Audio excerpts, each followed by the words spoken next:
sua Bíblia no livro de Isaías, capítulo 65, versículos 17 e 18. Livro do profeta messiânico Isaías, capítulo 65, versículos 17 e 18. Todos encontraram? Amém? Amém.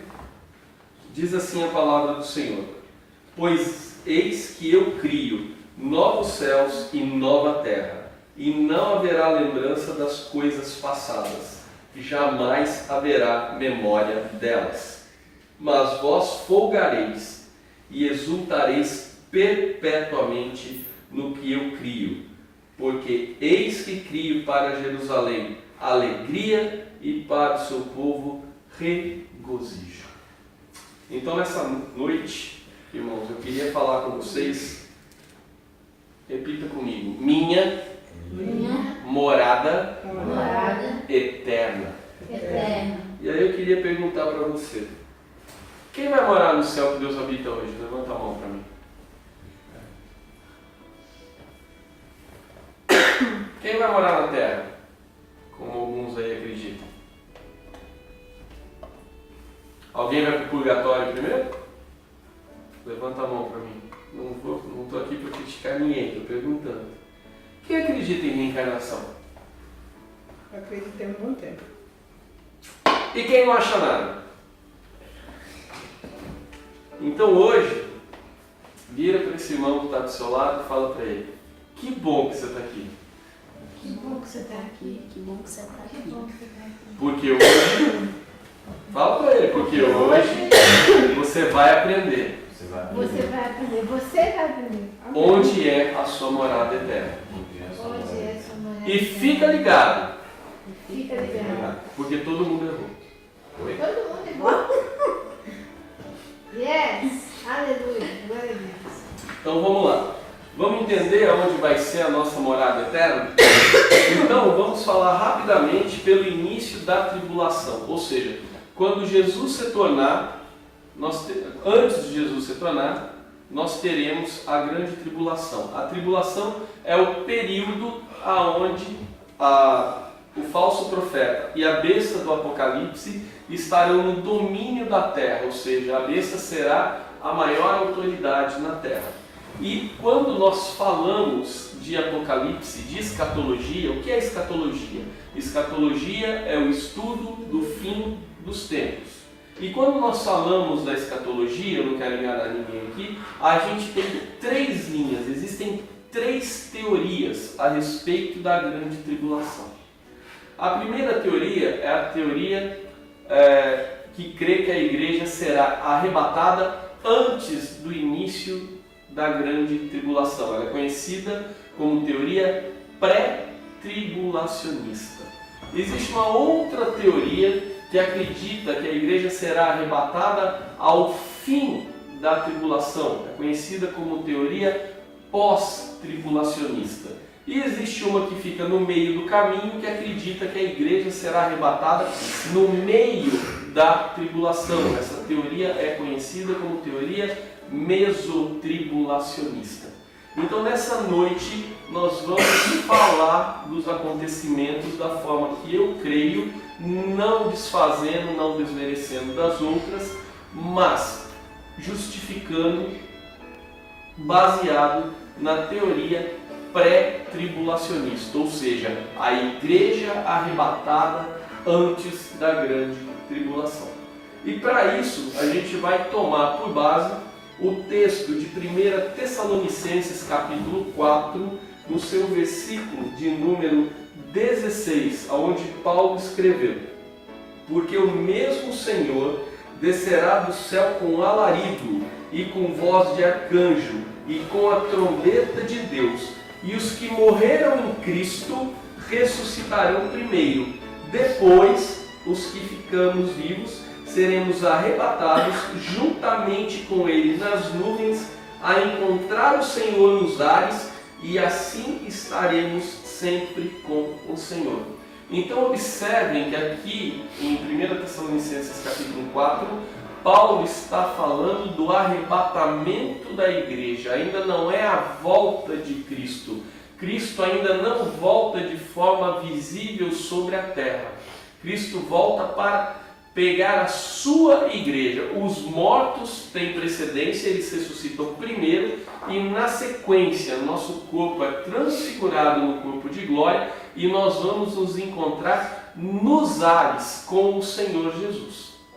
E a partir desse momento, crendo na teoria pré-tribulacionista, enquanto a terra passa pelo período de tribulação que é de 7 anos, nós estaremos nas bodas do Cordeiro. Então, passado esse período de 7 anos, o que vai acontecer? O Senhor Jesus, ele volta à terra. Agora não mais para sofrer pelos nossos pecados, mas agora para exercer juízo.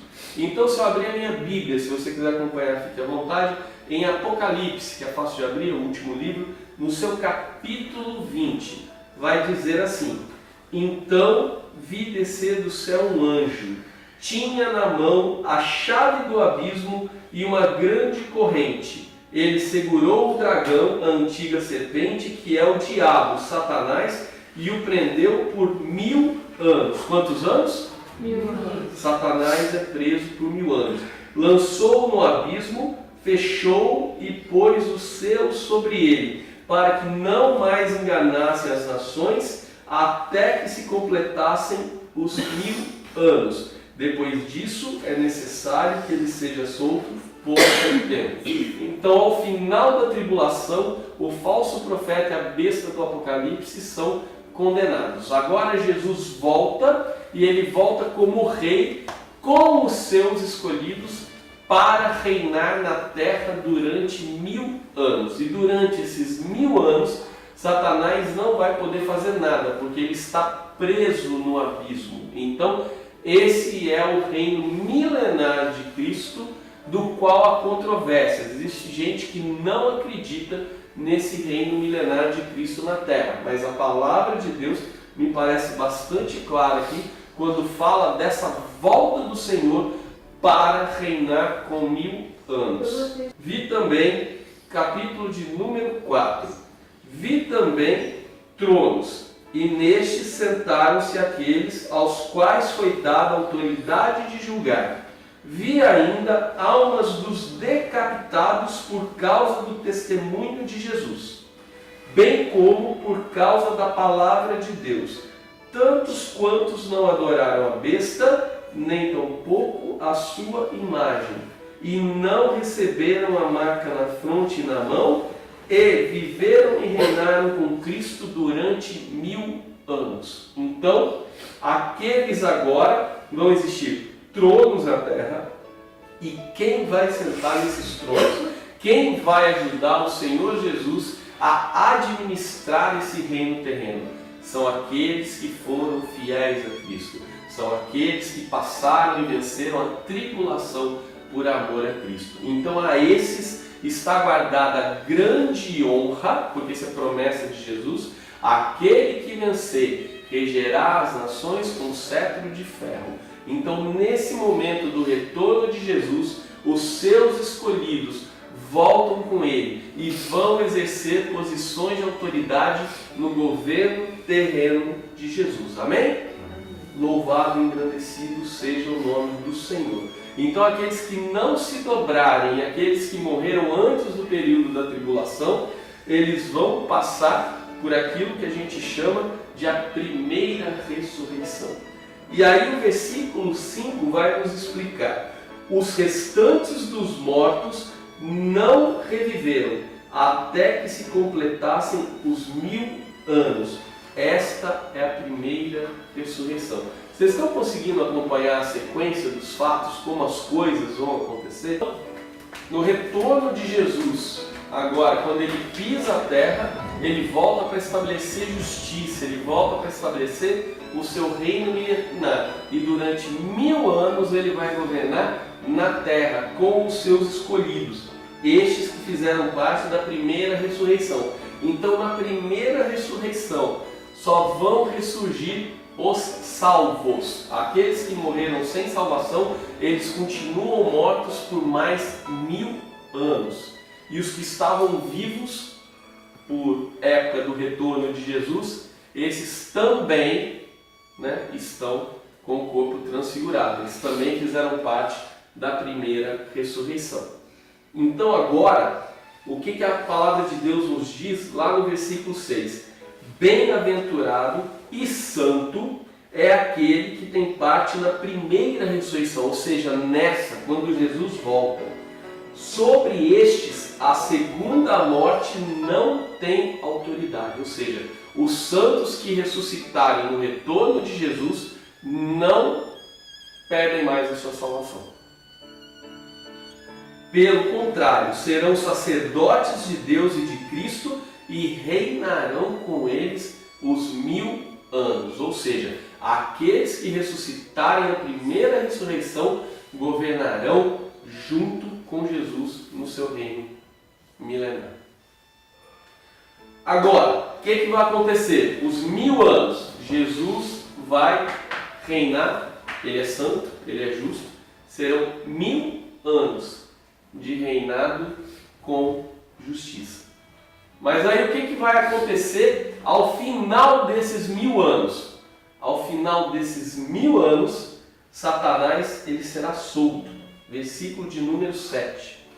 Quando, porém, se completarem os 1000 anos, Satanás será solto da sua prisão e sairá a seduzir as nações que há nos 4 cantos da terra, Gog e Magog, a fim de reuni-las para a peleja. O número dessas é como a areia do mar.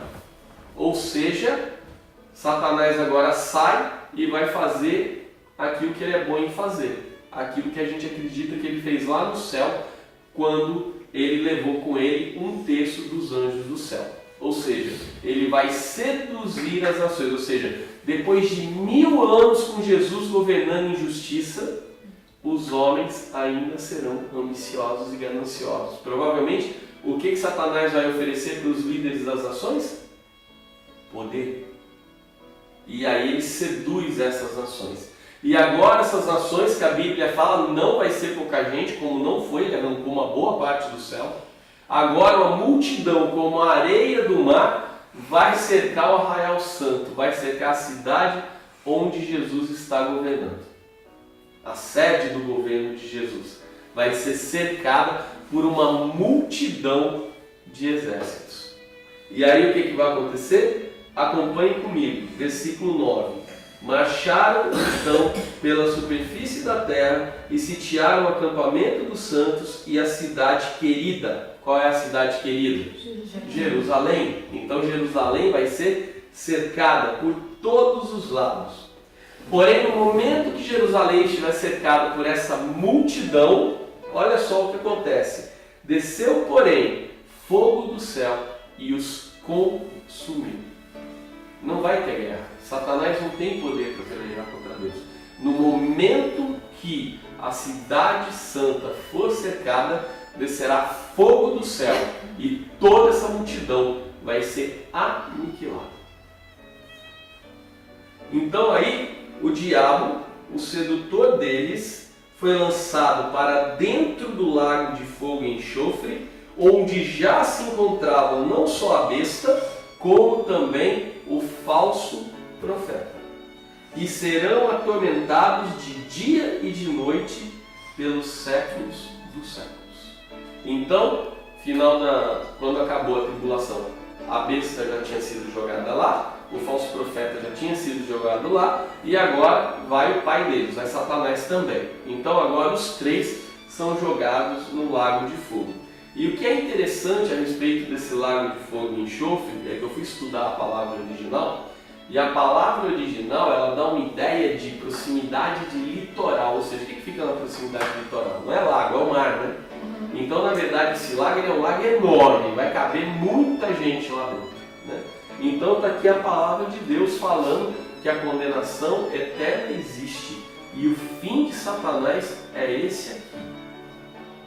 Por isso que ele não gosta que o crente conheça o Apocalipse, porque no Apocalipse a gente fala do final dele, do que vai acontecer com ele.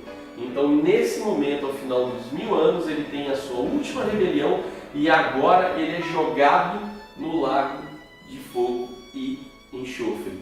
E ali ele vai ser atormentado de dia e de noite pelos séculos dos séculos, ou seja, para sempre. E com os homens, o que vai acontecer? Agora, na sequência, vem o juízo de Deus. Versículo 11 do capítulo 20 de Apocalipse. Vi um grande trono branco e aquele que nele se assenta. Agora, olha que interessante. De cuja presença fugiram a terra e o céu, e não se achou lugar para eles. Você entendeu o que eu falei? O céu e a terra fugiram da presença de Deus. E esse fugiram aqui no original, o termo grego, é no sentido de vazar, ir para longe, é de dar área, é de viajar para longe. Ou seja, o que acontece? No momento que o trono se apresenta, terra e céu sumiram, deixaram de existir. Aí eu te pergunto, se o céu sumiu, como é que vai morar nele? Então, fugiram a terra e o céu. E olha que coisa interessante. A gente fala muito do Apocalipse, né, na questão da escatologia, mas a escatologia ela era conhecida de todos os apóstolos. Porque João escreveu o Apocalipse. Mas olha o que Pedro fala na sua segunda carta, versículo 3, capítulo 3, versículo 10. Virá, entretanto, como ladrão, o dia do Senhor. Qual é o dia do Senhor? É o dia do juízo de Deus. No qual os céus passarão com estrepitoso estrondo e os elementos se desfarão abrasados, ou seja, como se tudo pegasse fogo. Também a terra e as obras que nela existem serão atingidas, visto que todas essas coisas hão de ser assim desfeitas. Pula um pouquinho para frente, no 12. Os céus incendiados serão desfeitos e os elementos abrasados se derreterão. 13. Nós, porém, segundo a sua promessa, esperamos novos céus e nova terra, nos quais habita justiça. Ou seja, a terra não existe mais, o céu não existe mais. E aí, quando a gente continua analisando o dia do juízo de Deus, ele está escrito numa ordem inversa. Então eu vou trocar aqui a ordem dos versículos, porque fica mais fácil de entender. É tipo o hino nacional, né? Ouviram do Ipiranga as margens plácidas de um povo heróico brado retumbante. Não seria muito mais fácil de entender se falasse assim? De as margens de um povo heróico estava às margens do Ipiranga e deu um brado retumbante? Não fica muito mais fácil de entender do que o contrário? Então, aqui em Apocalipse, o autor utilizou a mesma estratégia. Então vamos inverter. Versículo 13. E deu o mar os mortos que nele estavam. A morte e o além entregaram os mortos que nele havia. E esse além, a palavra grega para esse além é Hades, que nós traduzimos por inferno. Então o que aconteceu? A terra vazou, o céu vazou, o mar entregou seus mortos e o inferno entregou seus mortos. Agora está todo mundo ali. Não existe mais nada no universo nesse momento. Nesse momento só existe a sala do julgamento. Só existe todas as almas de frente ao trono branco para o juízo de Deus. Ou seja, acabou o universo, não existe mais nada. Agora só existe essa cena poderosa do julgamento da humanidade. Porque Satanás, a besta e o falso profeta já estão julgados, já estão lá no lago. Agora os homens serão julgados. Aí agora vamos voltar para o versículo 12. Vi também os grandes e os pequenos postos em pé diante do trono. Então se abriram livros. Olha só que interessante. Não abriu um livro, se abriram livros, são vários livros, né? Está no plural, pelo menos 2. ainda outro livro, ou seja, abriram livros e ainda mais um, que é o livro da vida. O livro da vida foi aberto. E os mortos foram julgados segundo as suas obras, conforme o que se achava escrito nos livros. Meus amados, para e pensa. Se a gente pensasse mais nesse dia, a gente ia ter muito mais juízo, vocês não acham? A gente ia ter muito mais cuidado com o que fala, muito mais cuidado com o que vê, muito mais cuidado com o que sente, muito mais cuidado com o que faz. Porque todos estarão de pé. Imagina, todas as almas que já existiram, bilhões e bilhões de pessoas. Não interessa se você foi rei ou se você foi servente. Todos em pé, porque quem vai estar sentado é o juiz, é o rei da glória. E todo mundo vai estar ali, esperando o seu julgamento. E tudo que você fez, falou, pensou, vai estar ali colocado naqueles livros. E o seu prêmio vai ser baseado no que está escrito naquele livro. Então, mais importante, o seu nome escrito no livro da vida. Mas depois do livro da vida, vai ter o livro das suas ações. E aquilo que você vai receber será de acordo com as suas obras. E aí tem hora que a gente acha que fez demais para Deus, né? Se a gente pensasse nessa cena aqui, dá para fazer um pouquinho mais. Dá para ir um pouco além. Então, nesse momento, viu como ficou mais fácil de entender? Porque lá, como eles jogam 12 primeiro, de onde veio esse povo todo? E aí no 13 ele fala que o mar devolveu. Então a gente inverteu. Primeiro o mar devolve, o inferno devolve, e agora todo mundo vai ser julgado. E foram julgados, olha o detalhe de que não vai escapar nada. E foram julgados um por um. Não vai ter fila, não, vamos agilizar o serviço aqui, julga 3 aqui, 3, não.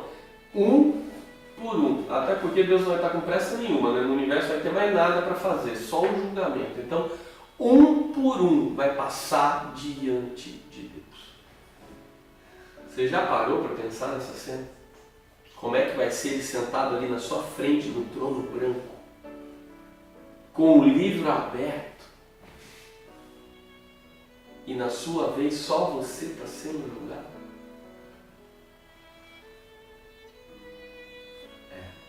Nessa hora o silêncio tem que pesar mesmo. Então, meus irmãos, a gente tem que ter isso em mente, porque é isso que vai acontecer. Essa é a palavra de Deus. Julgamento individual no fim dos tempos. Amém? Então, versículo de número 14. A morte e o inferno foram lançados para dentro do lago de fogo. Esta é a segunda morte, o lago de fogo. Então, para você que acreditava em reencarnação, esquece, está aqui a Bíblia falando. Só tem 2 mortes e Deus te livre da segunda. Hebreus capítulo 9, versículo de número 27. E assim como os homens está ordenado morrerem uma só vez, vindo depois disso o juízo. Que juízo? Esse que eu acabei de explicar para vocês. Aí o versículo 15. E se alguém não foi achado escrito no livro da vida, este foi lançado para dentro do lago de fogo. Então morreu, não está salvo? Inferno, já está sofrendo. Vai ficar 1000 anos lá, quando tem o reino de Cristo. Voltou para o juízo, ressuscitou para ser jogado no inferno de novo, só que agora no lago de fogo e de enxofre, e ser torturado por uma eternidade. Então o inferno não é brincadeira, o inferno não foi uma criação ou uma invenção do homem para botar medo nas pessoas. O inferno consta da palavra de Deus. E espero não estar falando para ninguém que vai presenciar essa cena horrível, porque realmente não desejo isso nem para o meu pior inimigo. Mas a regra é clara, o nome tem que estar escrito no livro da vida, e para estar com o nome escrito no livro da vida, tem que reconhecer Jesus como seu Senhor e Salvador. Mas não é só isso. Tem um galardão, aquele que busca mais vai receber mais, porque é segundo as suas obras. Significa que todo mundo tem que pregar, que todo mundo tem que cantar? Não. É segundo o talento que Ele te deu. Se o seu talento é cozinhar para as obras da igreja, faça com o maior amor, faça com o maior carinho. Se o seu talento é cuidar da zeladoria da igreja, pintar a igreja, arrumar as coisas da igreja, faça com o maior amor e com o maior carinho. Se o seu chamado é interceder, interceda com o maior amor e com o maior carinho. Não é microfone que vai trazer galardão, não. É aquilo que Deus te deu e que você vai devolver para Ele. Amém? E agora eu vou falar uma coisa boa. Qual era o título da pregação? Minha morada eterna. Então agora vamos falar do quê? Do novo céu e da nova terra. Olha o que diz Apocalipse agora no capítulo 21, no seu capítulo, no versículo 1. Vi novo céu e nova terra, pois o primeiro céu e a primeira terra passaram. A gente viu que eles vazaram, deram linha, não existem mais. E o mar já não existe. Acabou tudo que a gente conhecia. Tudo que a gente conhecia não existe mais. Não existe mais terra, não existe mais céu, não existe mais mar. Acabou. Vi também a cidade santa, a nova Jerusalém. A Jerusalém acabou. É a nova Jerusalém, que descia do céu, da parte de Deus, ataviada como noiva adornada para o seu esposo. Ou seja, ela desce enfeitadinha como presente que ela é para os santos. Então ouvi grande voz vinda do trono, dizendo: Eis o tabernáculo de Deus com os homens. Deus habitará com eles. Eles serão povo de Deus, e Deus mesmo estará com eles. Aleluia, glória a Deus. Não tem como não glorificar o nome do Senhor com uma visão dessa. Ou seja, imagina, é algo novo. Aonde você vai morar com Deus não existe. Não tem nada parecido. O mar acabou, o céu acabou, a terra acabou. E agora desce a nova Jerusalém do céu. Grande, enorme, vai caber todo mundo, espaçosa. E o melhor, Deus morando conosco. Essa é a nossa razão de viver. Essa é a nossa esperança. Então aprendeu hoje que a sua morada eterna não é no céu onde está Deus hoje, é algo novo, é algo feito para você. Quando você entrar na Nova Jerusalém e o anjo lá te mostrar que aquela é a sua casa, ninguém vai ter morado nela antes, é uma casa zero, é uma morada zero, com a companhia de Deus para sempre. E olha o que ele vai fazer. E lhes enxugará dos olhos toda lágrima, e a morte já não existirá. Já não haverá luto, nem pranto, nem dor, porque as primeiras coisas se passaram. E aquele que está sentado no trono disse: Eis que faço todas as coisas novas. E aí eu fui entender essa questão do novo, né? O novo, a palavra original no grego é kenos. O que é kenos? Kenos pode dizer respeito à forma ou à substância. Quando fala da forma, é algo que foi feito recentemente, algo fresco, algo novo, algo que não foi muito usado. Mas aqui nós estamos falando de algo espiritual, então nós temos que falar da substância.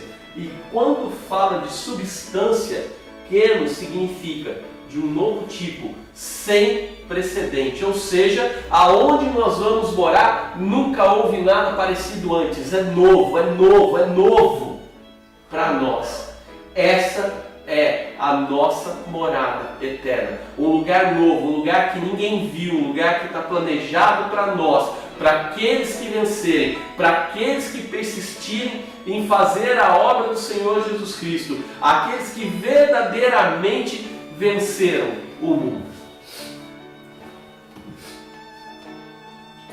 E acrescentou, isso é Deus falando, escreve, porque estas palavras são fiéis e verdadeiras. Imagina Jesus falando isso, o peso que isso tem, meus irmãos. Estas palavras são fiéis e verdadeiras. Disse-me ainda, tudo está feito. Eu sou o alfa e o ômega. No alfabeto grego, a alfa é a primeira letra e o ômega é a última letra. Se estivesse falando em português, seria eu sou o A e o Z. Ou seja, eu sou o princípio e o fim das coisas. O princípio e o fim. Eu, a quem tem sede, darei de graça da fonte da água da vida. O vencedor herdará essas coisas. E eu lhe serei Deus, e ele me será filho. E só você que vai morar no novo céu, na nova terra, bate palma agora, da melhor forma que você puder.